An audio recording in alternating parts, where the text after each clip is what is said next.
Foi sancionado no mês passado um projeto de lei federal que libera a produção e venda de medicamentos emagrecedores e inibidores de apetite à base de substâncias como a sibutramina, a anfepramona, fenproporex e o mazindol.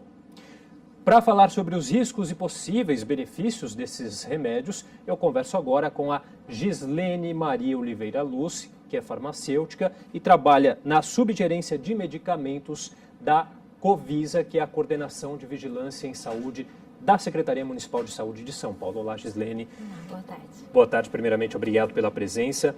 Bom, nós falamos aí de 4 substâncias que estavam proibidas, se eu não me engano, desde 2011. Todas essas substâncias estavam mesmo totalmente proibidas e por qual motivo? Estavam proibidas desde 2011 pela Agência Nacional de Vigilância, a Anvisa, anfepramona, fenproporex e o mazindol. A sibutramina permaneceu sendo comercializada no país. Ela mudou de lista dentro de uma portaria que sempre regulamentou o uso de substâncias no Brasil. Em revisão literária, a Anvisa, quando dos registros dos produtos, concluiu que o benefício causado por essas substâncias era menor do que os riscos que ela trazia à população usuária dessas. Motivo esse da proibição. Bom, e agora a gente tem então, de novo, a inclusão dessa substância, da sibutramina, da anfepramona, do fenproporex e do mazindol. A sibutramina que já estava, mas ela continua nessa lista. Sim, as com substâncias, essa restrição, podemos dizer assim, elas têm uma restrição, têm um controle na comercialização e, historicamente, quem faz o registro desses produtos na versão industrializada é a Anvisa. A sanção é que desobriga o registro desses produtos pela agência regulamentadora. Agora, são substâncias que agem de formas diferentes no organismo? Elas têm uma ação no sistema nervoso central. Então, são substâncias que elas provocam uma dependência química do usuário. São substâncias que elas atuam no mecanismo da fome. Isso é, o usuário ele para de sentir fome. Se ele para de sentir fome, ele não come, então ele emagrece de fato. Elas têm essa ação no sistema nervoso central, mas também tem atrelado a tudo isso um risco muito grande. Quais são esses riscos, os principais, pelo menos? Além da situação dela causar dependência química, essas substâncias elas causam boca seca, taquicardia, insônia, uma irritabilidade muito grande e uma delas tem a situação de ela causar até psicose. Então, o risco aliado a essas substâncias é muito grande, ele precisa ser muito bem controlado e monitorado. Bom, a gente sabe que há pessoas que não conseguem emagrecer com os métodos tradicionais, se é que a gente pode dizer assim, com a dieta, exercícios físicos, mas há aquelas pessoas que acabam fazendo um uso inadequado, que a gente poderia chamar de uma banalização do uso desses medicamentos, né? Como se resolver essa questão? É preciso esclarecer que há no arsenal terapêutico outras drogas que são regulamentadas, que são de uso, elas estão disponíveis para a população mediante prescrição médica e avaliação do médico sempre. Então, tem outras substâncias no arsenal. Não é que a partir do momento que a fenproporex e mazindol foram retirados, não tem mais opção terapêutica. Há sim outras opções terapêuticas. E há sim uma banalização, Felipe, quando a gente tem a questão do resultado rápido.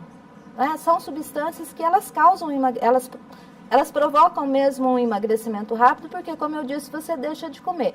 Só que quando você para de usar essas substâncias também, você engorda novamente, que é o famoso efeito sanfona, né? Efeito sanfona, isso. Então, acaba criando uma situação viciante, além da questão no sistema nervoso central, que eu já disse anteriormente. E como que é feita a fiscalização de tudo isso, né? Eu acredito que aí seja uma questão bem complexa.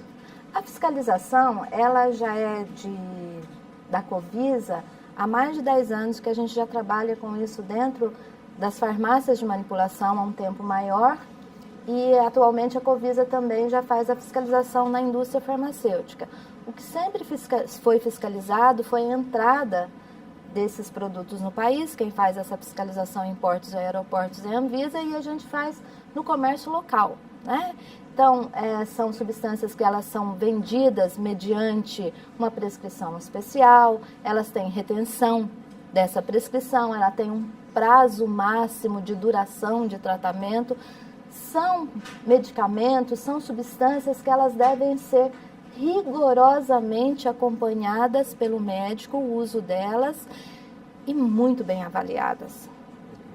Bom, e mesmo com a sanção dessas substâncias, ainda há restrições ao uso delas aí do ponto de vista da comercialização?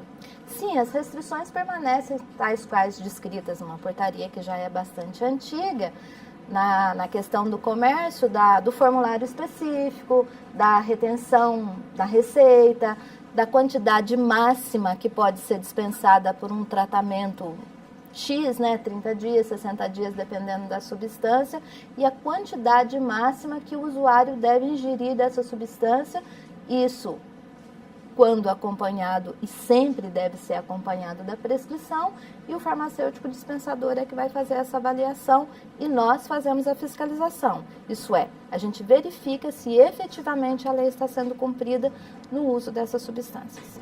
Como que a questão dessas substâncias são tratadas em outros países, principalmente países desenvolvidos? O Brasil acompanha esses outros países ou trata de forma diferente? Como você vê isso? Então, quando eu disse para você que elas foram retiradas do mercado pela Anvisa depois de uma revisão literária, a gente sempre quer se igualar ao melhor.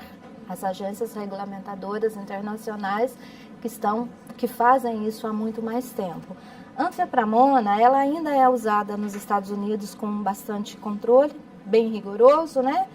E ela foi retirada do mercado europeu em 99. O Femproporex, ela nunca foi aprovada na Europa e ela também já foi retirada do mercado nos Estados Unidos. O Mazindol nunca foi comercializado nem nos Estados Unidos e nem na Europa. A sibutramina também não é usada nem na Europa e nem nos Estados Unidos, mas ela permaneceu sendo usada no Brasil porque a agência avaliou que os riscos ainda eram menores do que o benefício para a população. Tá bom, queria agradecer sua participação aqui no nosso jornal. Conversei com a Gislene Maria Oliveira Luz, que é farmacêutica e subgerente de medicamentos da Covisa, que é a Coordenação de Vigilância em Saúde da Secretaria Municipal de Saúde de São Paulo. Muito obrigado. Obrigada, boa tarde.